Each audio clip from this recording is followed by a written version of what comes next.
everybody. My big book, my big quilting book, has had a baby. It's so exciting, honestly, and it's cute. It's the handy pocket guide to crazy quilting for beginners, and C&T have done a brilliant job in helping me to turn this into something that is ideal for beginners. It is all the information that you need to begin without all the extra stuff that can get you confused. You can put it in your sewing box. It's really little. I like it for that reason. It's not a big thing.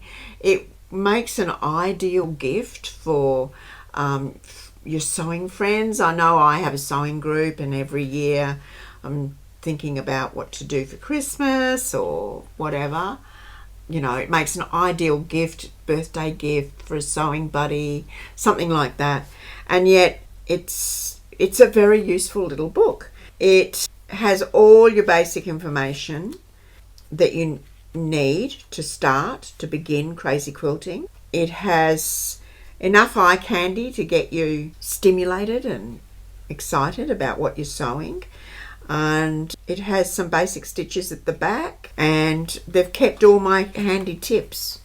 I think that's really useful too. They're just little tips on how to do things easily. There's also left and right-handed instructions. So all in all, I'm really happy with the way this book came out, and I hope people find it useful. And it's cute.